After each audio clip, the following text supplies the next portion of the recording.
Hamilton Owens Unicom 91898, radio check please.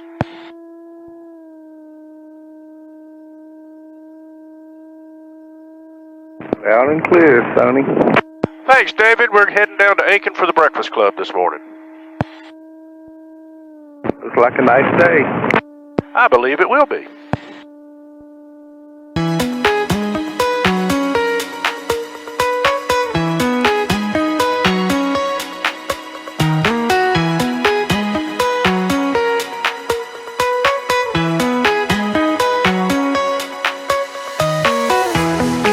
At Columbia Approach, Niner 1898 is with you at 1,100 feet southwestbound. Alright, 98 radar contact, 1 mile west of Hamilton Owens, and maintain VFR. I'm asking this 29er, 89er. 989er and maintain VFR, roger radar contact, rate 908. Aiken traffic, 91898, experimental and 2,000 feet. 7 miles to the northeast, we'll be entering a left downwind, runway 7 at 8.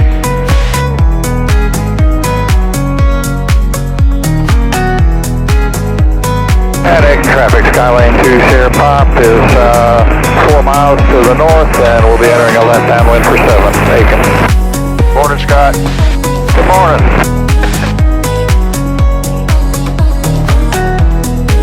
At Aiken traffic, 91898 is turning left base, runway 7 at Aiken.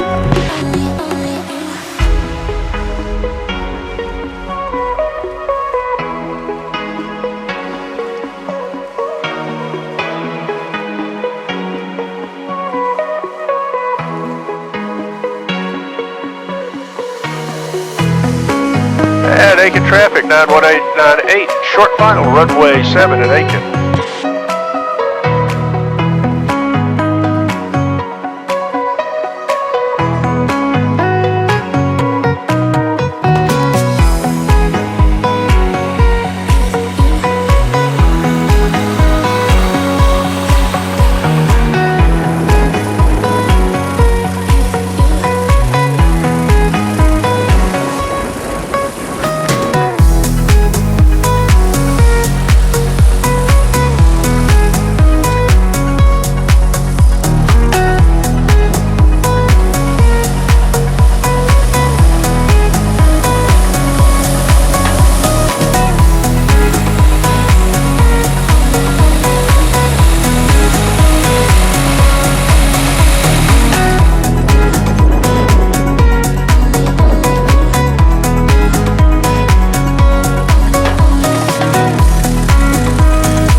Like two magnets, we are drawn to each other. You just know how to push all my buttons. Moved out of town and I erased your number, but still I find myself calling in the middle of the night, and there is nothing I can do. I am madly drawn to you. I know you feel the same. You got my heartstrings tangled, tangled up.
Now, who do we have here who has never been to a breakfast club? I know we've got one over here. You've never been? No. Anybody else? Wonderful. Well, congratulations, you're now lifetime members.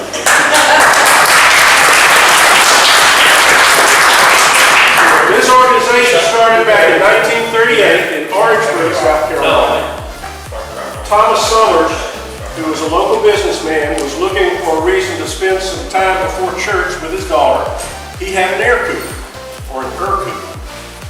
So he and Sylvia would get in the airplane and go somewhere for breakfast and then come back and go to church. That's why we have it on Sunday mornings. And before long, some of his friends who were also flyers would call him up on Saturday, find out where he's going, and they'd start meeting at the different airports. They'd pick a different airport every other week or so. And before long, it became a tradition and worked into kind of a loose organization. And I think the last time a survey was taken was back in the early 2000s when Gerald was still president.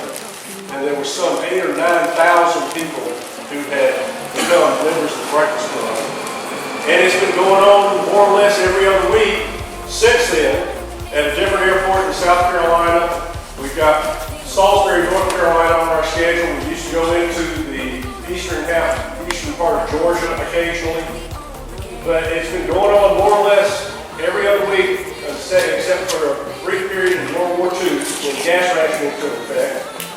And then they figured out they could put car gas in most of the airplanes, so they just kept coming. The only other time we've had a closure of such is during COVID. But the last year or so, things started getting back close to normal, and we're pretty much back up and running. I think the weather prediction is what kept people out today.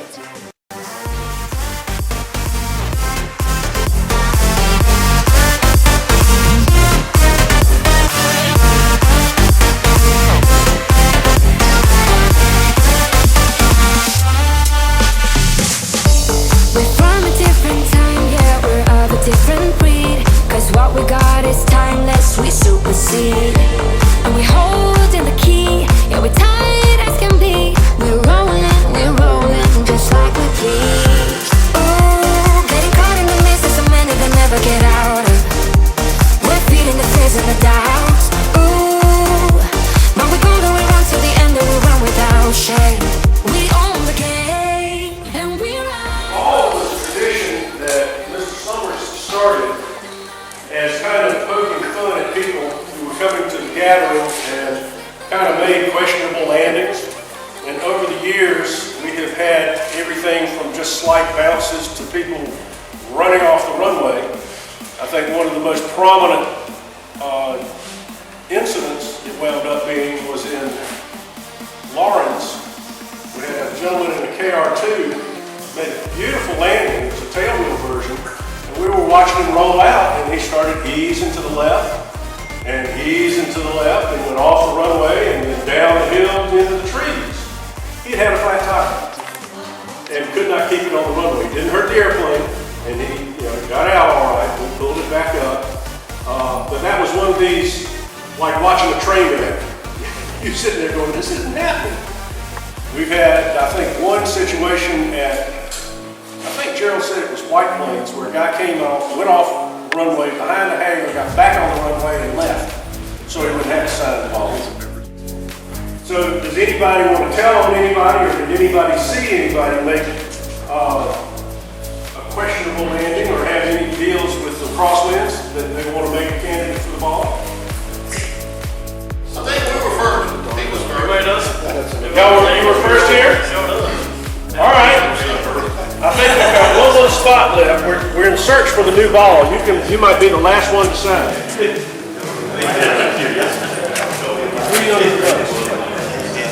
Sign it right along that black pentagon. And Gerald was always fond of saying, the ink will fade and signatures will go away over time. Not. He still had hundreds of signatures on his balls. And we use Sharpies, so they won't go away. Thank you.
First number is a 0. Yay. Second number is a 1. Yay. Third number is a 0. Yay. Fourth number is a 5. Yay. Next number is a 7. Last number is a 2. Who's got 572?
Aiken traffic range 91898, taxiing from the ramp to runway 07. Thank you guys for having us for the Breakfast Club this morning.